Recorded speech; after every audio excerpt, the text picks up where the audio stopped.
একটি কবিতা লেখা হবে, তার জন্য অপেক্ষার উত্তেজনা নিয়ে লক্ষ লক্ষ উন্মত্ত অধীর ব্যাকুল বিদ্রোহী শ্রোতা বসে আছে ভোর থেকে জনসমুদ্রের উদ্যান সৈকতে।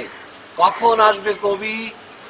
এই শিশু পার্ক সেদিন ছিল না, এই বৃক্ষে ফুলে শোভিত উদ্যান সেদিন ছিল না, এই তন্দ্রাচ্ছন্ন বিবর্ণ বিকেল সেদিন ছিল না। তাহলে কেমন ছিল সেদিনের সেই বিকেল বেলাটি? তাহলে কেমন ছিল শিশু পার্কে, বেঞ্চে, বৃক্ষে, ফুলের বাগানে ঢেকে দেয়া ঢাকার হৃদয় মাঠখানি? জানি সেদিনের সব স্মৃতি মুছে দিতে হয়েছে উদ্যত কালো হাত।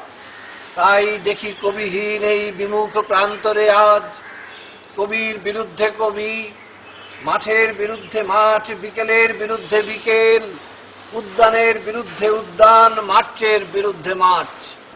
হে অনাগত শিশু, হে আগামী দিনের কবি, শিশু পার্কের রঙিন দোলনায় দোল খেতে খেতে তুমি একদিন সব জানতে পারবে। আমি তোমাদের কথা ভেবে লিখে রেখে যাচ্ছি সেই শ্রেষ্ঠ বিকেলের গল্প। সেদিন এই উদ্যানের রূপ ছিল ভিন্নতর। না পার্ক, না ফুলের বাগান, এসবের কিছুই ছিল না। শুধু একখণ্ড অখণ্ড আকাশ যেরকম, সেরকম দিগন্ত প্লাবিত ধুধু মাঠ ছিল দুর্বাদলে ঢাকা, সবুজে সবুজময়। আমাদের স্বাধীনতা প্রিয় প্রাণের সবুজ এসে মিশেছিল এই ধুধু মাঠের সবুজে।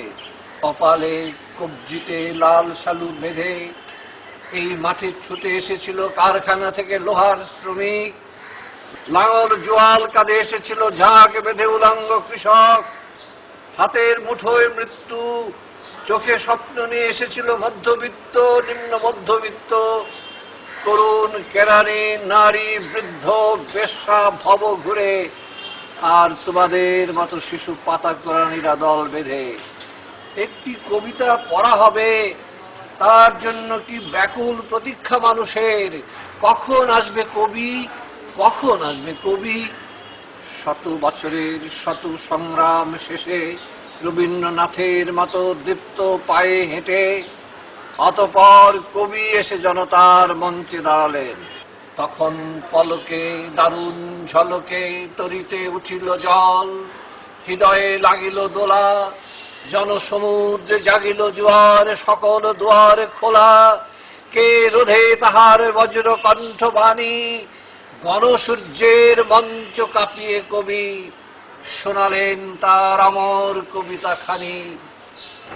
এবারে সংগ্রাম আমাদের মুক্তির সংগ্রাম, এবারে সংগ্রাম স্বাধীনতার সংগ্রাম। সেই থেকে স্বাধীনতা শব্দটি আমাদের।